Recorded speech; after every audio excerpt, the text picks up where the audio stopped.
Seigneur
notre Dieu, nous voulons te dire merci.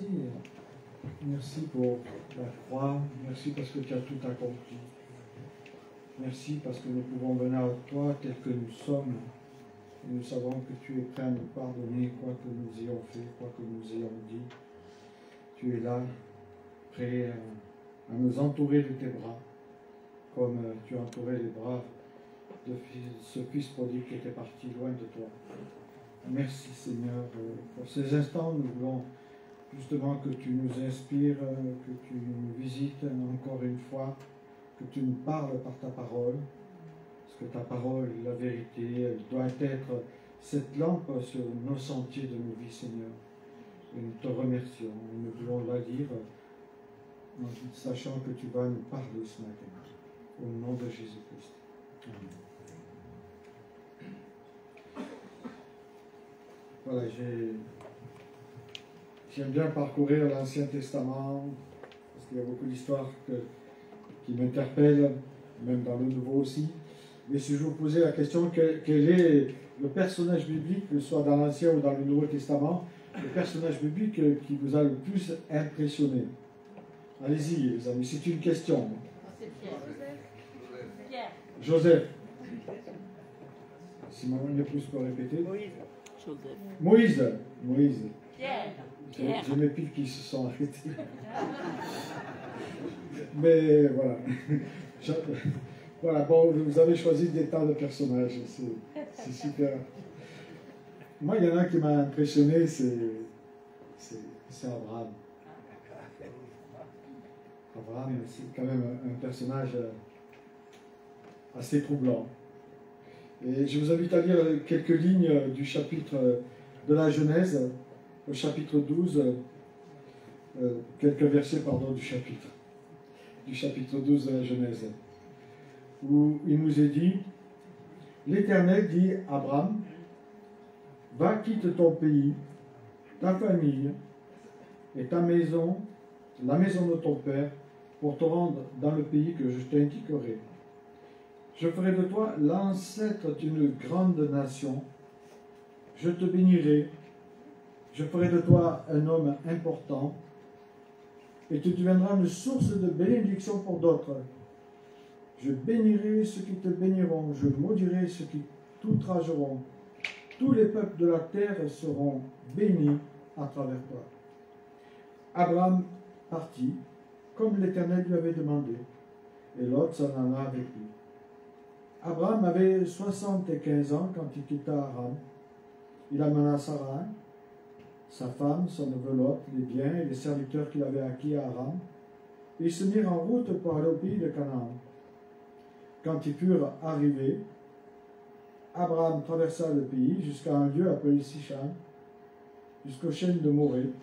À cette époque-là, les Cananéens habitaient le pays. Voilà, Abraham qui est connu dans le monde entier. Il est appelé l'ami de Dieu. Même dans le Coran, on l'appelle l'ami de Dieu. Jacques aussi le présente comme l'ami de Dieu, au chapitre 2, verset 3. Il dit qu'Abraham était l'ami de Dieu. On sait que c'est un des patriarches les plus importants bibliques, un des plus célèbres, le père des croyants, on dit.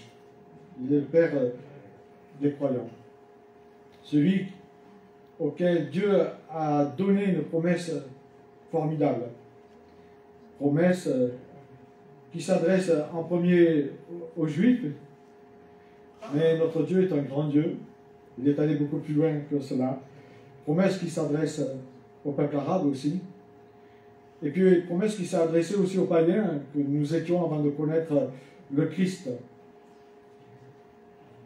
Promesse que toutes les nations seront bénies de la part de Dieu. Dieu bénirait Abraham.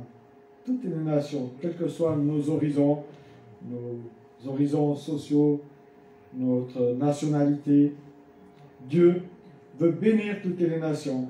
Son rôle, c'est de répandre son amour à toutes les nations.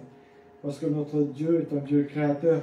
Il ne veut pas détruire ses créatures, même si parfois elles-mêmes se détruisent seules. Dans la Bible, on pourrait citer d'autres personnages qui ont été appelés à servir Dieu. Ils l'ont servi d'une manière ou d'une autre. Tout à l'heure, il a été question de Moïse. Mais on peut parler de Moïse. Moïse qui bélier. C'est ça. Je ne trouvais pas non plus. Et puis Jérémie. Jérémie qui se trouvait trop jeune. Trop jeune pour le servir. Et les jeunes, c'est pour vous. Et puis Jonas, voilà. Jonas l'entêté, qui ne voulait pas aller annoncer l'évangile à ceux qui avaient fait du tort à son peuple. Ils avaient tous des bonnes raisons pour ne pas servir Dieu. Et vous savez, on a toujours des bonnes raisons pour ne pas servir Dieu. Les alibis, on est des champions. On a tous des bonnes raisons pour ne pas répondre à l'appel de Dieu. On a tous des bonnes raisons de ne pas répondre à la vocation que Dieu a prévue pour chacun de nous. Parce que Jérémie nous dit que Dieu a des projets pour chacun de nous. Des projets de vie, non de malheur. Il a des projets. Nous devons le croire. Qui que nous soyons. Il ne faut pas nous laisser accabler par ceux qui nous disent qu'on ne vaut rien ou qu'on n'a pas de don ou qu'on est mal dégourdi ou je ne sais quoi. Mais peut-être que cette vocation, en tout cas répondre à l'appel, nous fait peur. Peut-être qu'il en est ainsi pour toi, pour vous, pour certains parmi nous. Parce qu'on a trop d'activités, trop de travail aussi. Le travail nous prend beaucoup de temps. Et puis il y a la peur aussi, la timidité. D'aller dans la rue, de parler aux gens de Jésus, ça c'est une timidité. Mais pourtant, Paul, l'apôtre, a repris Timothée. Il lui a dit, mais mon esprit, ce n'est pas un esprit de timidité. Non, c'est un esprit de force, de puissance. Donc je mettrai, en quelque sorte, mes paroles dans ta bouche. C'est moi qui parlerai au travers de toi. Tu n'as pas à avoir peur. Et je dois dire que je suis assez surpris que nos contemporains acceptent assez facilement qu'on parle de Dieu aujourd'hui avec eux. Même si ça peut paraître bizarre. Je crois que trop souvent, nos peurs, nos activités sont des bonnes raisons pour ne pas suivre le Seigneur comme il entend. La question a été posée par Damaris, quelle place je souhaite accorder au Seigneur dans ma vie. Et quand nous prenons l'histoire d'Abraham, c'est assez surprenant. Abraham parti d'Our, cette ville d'Irak aujourd'hui, on pourrait dire le monde, puisque c'est l'ancienne Babylone, pour aller à Haran, en Turquie. Et on voit que cette étape, il va l'accomplir, mais il va falloir du temps. Il va rester à Haran, ça paraît peut-être une autre fois, la relation qu'il avait avec son père. Et ça fait 25 ans pour qu'il aille justement en Canaan, là où Dieu lui avait demandé d'aller. Dans un sens, l'ordre de Dieu à Abraham était très clair, très spécifique. C'est un peu plus clair, on pourrait dire. Dieu dit précisément à Abraham de laisser ce qui est derrière lui. C'est pas facile. Peut-être qu'on a un bon job et on sait qu'il nous prend énormément de temps. Je me souviens d'un ami qui était responsable dans une église où on était, et déjà il était pris par le travail, beaucoup pris. Il servait quand même le Seigneur dans l'église, et on lui propose un poste, un magnifique poste. Et on en a discuté. Et je lui ai parlé du confort de vie. Vous savez, le confort de vie, pour moi, a beaucoup de place. Avec mon épouse, j'ai choisi qu'elle ne travaille pas parce que pour élever les enfants, je pensais qu'il fallait qu'elle soit là. Parce que c'est très compliqué d'élever des enfants. C'est beaucoup plus facile d'aller travailler. En tout cas, je m'aperçois que quand moi je les avais, c'était plus compliqué. Et c'est peut-être le cas pour vous, je ne sais pas. Mais voilà, on avait fait ce choix. Et cet homme, quand je lui parlais du confort de vie, de dire qu'il devait faire attention parce que déjà qu'il était très absent, il allait être encore plus absent. Et je lui ai dit, et ta relation avec Dieu? Comment ça va se passer après? Tu vas gagner plus d'argent, tu auras une voiture de service, magnifique voiture de service. Et ta relation avec Dieu, avec tes enfants, avec ton épouse, que va-t-elle devenir? Est-ce qu'il vaut mieux pas avoir une vie confortable, comme je l'appelle, c'est-à-dire gagner moins, mais être moins stressé? Alors c'est vrai que des fois c'est compliqué, des fois on ne peut pas, mais quand on a le choix, je pense qu'il faut faire le choix d'avoir une vie de confort. Abraham a tout quitté, ce qu'il aimait, cette richesse aussi qu'il avait. Il a dû construire une nouvelle vie. Et dans cette construction de nouvelle vie, il va construire une nouvelle nation aussi sans s'en rendre compte. Et Dieu ne va pas simplement modifier sa vie, il ne va pas simplement modifier une nation, il va créer une nation qui existait déjà. Il va en fait avoir cette œuvre de recréateur comme il sait si bien la faire dans chacun de nous. Dieu est un Dieu recréateur. Dieu peut changer complètement notre vie. Parfois, il y a des gens qui disent moi, vous savez, je suis en colère, mais ça fait partie de mon caractère. Wow. Il y a un problème. Non, Dieu veut travailler. Il nous laisse notre personnalité, mais il veut travailler ce qui n'est pas bon en nous. Et la colère, vous savez, dans la Bible, elle est condamnée. Elle est beaucoup plus condamnée que l'homosexualité, la pratique homosexuelle. Donc c'est un péché, mes amis. Abraham a quitté Ur, il a tourné le dos à cette grande ville, à ce confort de vie. Il a osé sortir de ce confort, comme disent beaucoup de jeunes. Et on sait que Abraham, au départ, il adorait d'autres dieux. Josué nous le dit. Il nous dit, voici ce que déclare l'Éternel, le Dieu d'Israël. Il y a bien longtemps, en particulier, Terah, le père d'Abraham et de Nabor, ont habité de l'autre côté de l'Euphrate et ils rendaient culte à d'autres dieux. Il est parti sur un acte de foi, un acte incroyable de foi. Il est devenu pèlerin, voyageur sur la terre. Et c'est là que son nom, au départ, c'est Abraham, sans le A et le H qui va être rajouté, qui signifie père des hauteurs, pour ensuite devenir Abraham. Abraham, le père des multitudes.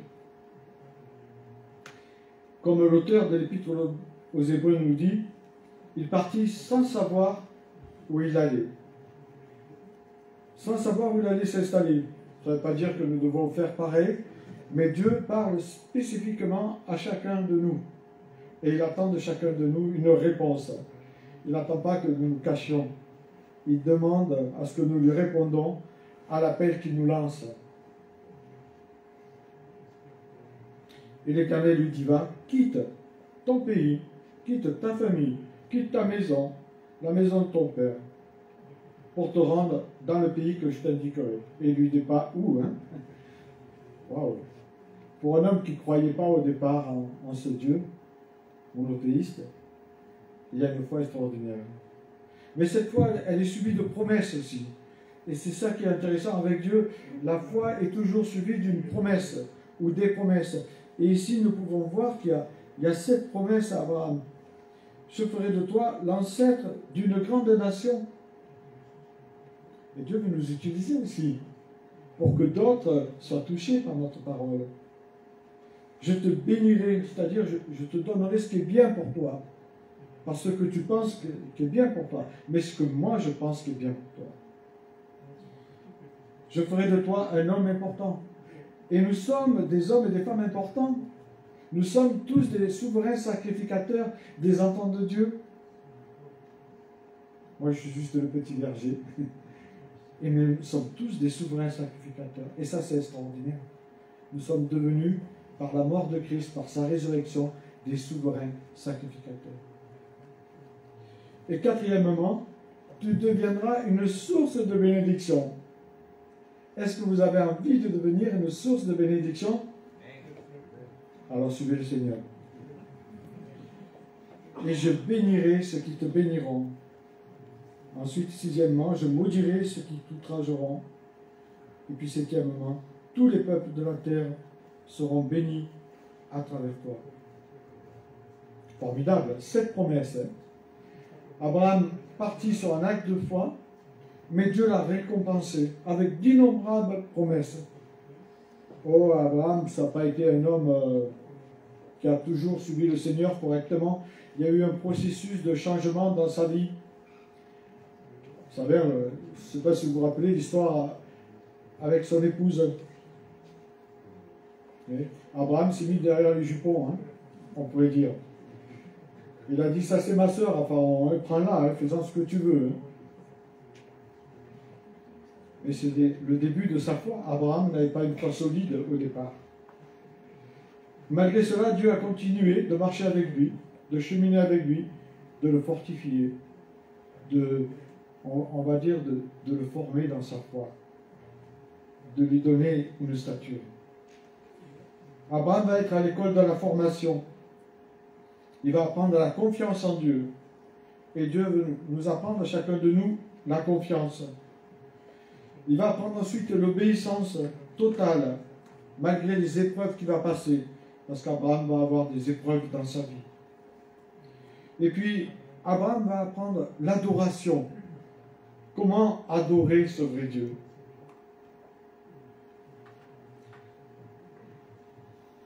Nous voyons qu'Abraham est un sacré exemple pour nous. Abraham peut nous faire peur par cette attitude qu'il a eue de tout laisser, tout abandonner pour suivre celui qu'il appelait. Et peut-être qu'au travers de ce que vous avez entendu ce matin, peut-être que ces paroles auront un écho en vous. En tout cas, je le souhaite. Ces jeunes qui ont laissé leur pays, qui ont laissé leur travail pour venir parmi nous, avec malheureusement cette langue qui est difficile pour eux, le français, hein, mais ils n'ont pas eu peur, ils sont venus quand même, sans savoir comment ils allaient être reçus, sans savoir comment ils allaient pouvoir apporter la bonne nouvelle. Un acte de foi encore. Et je remercie le Seigneur justement de leur avoir donné de venir parmi nous, de nous montrer que Dieu peut faire des miracles avec chacun de nous. Et s'ils rentraient dans leur parcours, chacun, ils vous raconteraient comment ils ont pu financer justement leur voyage et ensuite financer cette école biblique. Quand on pense que les salaires sont entre 250 € et 500 € et qu'il leur a fallu 3 000 €, je peux vous dire qu'il y a eu un immense miracle dans chacune des vies de ces jeunes filles. Carlos est de Lyon, donc c'est autre chose. Mais voilà, quand on fait confiance en Dieu, Malachie nous le dit, mettez-moi à l'épreuve et vous verrez si je n'ouvre pas les écluses des cieux. Mettez-moi à l'épreuve. Mettre Dieu à l'épreuve, c'est aussi avoir un acte de foi. Cet acte de foi que Dieu attend de nous. cet acte de foi qui va nous aider à grandir, à avoir plus de confiance en lui, à être plus obéissants, parce que nous comprendrons davantage qui est Dieu, ce qu'il a accompli pour nous, et nous apprendrons à l'adorer comme il se doit. Vous savez, on pourrait parler de beaucoup d'hommes qui ont été appelés dans la Bible. Les disciples aussi, quand Jésus dit « Suis-moi », il dit qu'il se lève et qu'il va tout abandonner lui aussi, ou Pierre, ou d'autres personnages bibliques ont tout laissé pour suivre le Christ, et c'est parce qu'ils ont tout laissé qu'aujourd'hui nous avons cette parole. S'ils n'avaient pas tout laissé, nous n'aurions jamais eu cette parole parmi nous. Mais ces hommes ont eu un acte de foi envers nous. Merci. Je vais m'arrêter comme ça. Merci, Carlo. Merci, Carlo. Voilà, je vois que le temps passe. On pourrait dire beaucoup de choses sur l'appel. Mais Dieu, ce matin, je suis sûr qu'il veut parler à quelqu'un parmi nous. Je suis sûr que si vous êtes là, c'est parce qu'il vous a donné rendez-vous. Vous n'êtes pas venu comme ça, par curiosité. Peut-être vous croyez que vous êtes venu par curiosité. Mais Dieu vous a donné un rendez-vous ce matin. Il vous a donné rendez-vous, que vous le voyez ou pas. Dieu avait préparé ce rendez-vous parce qu'il veut vous appeler pour vous envoyer. Et vous savez, dans la semaine, on aura besoin de personnes pour justement faire des micro-trottoirs. Je vous invite à vous joindre à nous et vous verrez comme c'est formidable de voir que les gens se prêtent bien à écouter l'Évangile. Voilà, Jésus veut faire de chacun de nous des pêcheurs d'hommes. Dieu désire bouger notre vie. Vous savez, Movida, ça veut dire bouger des vies. C'est ça en fait. Et Dieu veut bouger nos vies. Et donc, est-ce qu'on est prêt à bouger avec lui? On est prêt à bouger quand il faut chanter, etc. Mais aller plus loin avec lui, est-ce qu'on est prêt? C'est ce que Dieu attend ce matin. Et Dieu veut nous interpeller ce matin. Il nous a donné un rendez-vous pour pouvoir nous envoyer, annoncer la parole à tous nos contemporains. Parce que les gens meurent dans notre pays. Et notre pays est en train de mourir par ce qu'il est en train d'accomplir. Toutes ces lois sur l'éthique qui passent et qui sont désastreuses. Alors, les hommes et les femmes de notre pays ont besoin d'entendre l'Évangile. Ils ont besoin que des hommes et des femmes se lèvent parmi nous. Et nous devons nous laisser interpeller par Dieu pour qu'il nous invite à nous lever pour le servir et à aller vers les nations, annoncer la bonne nouvelle de Jésus-Christ. Je vous invite à prier.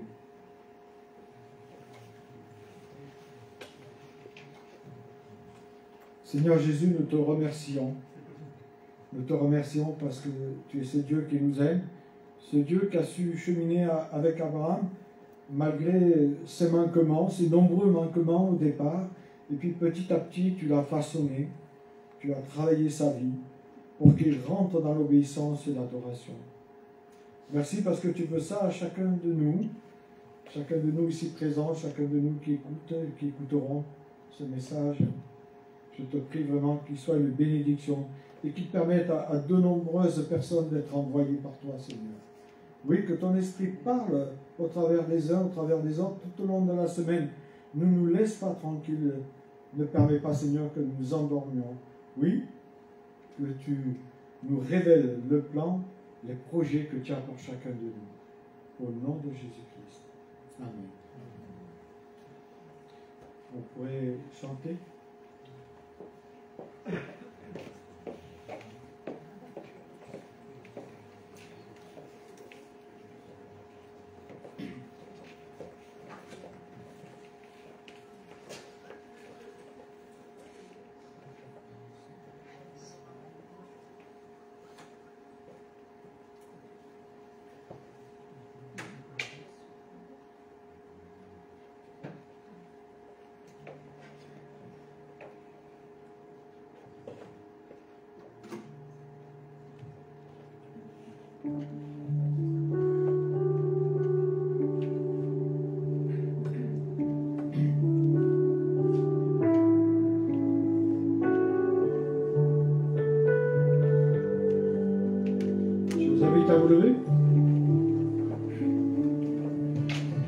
Je suivrai mon Seigneur et mon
de l'amour que son cœur m'a donné, et que rien ici-bas ne l'efface.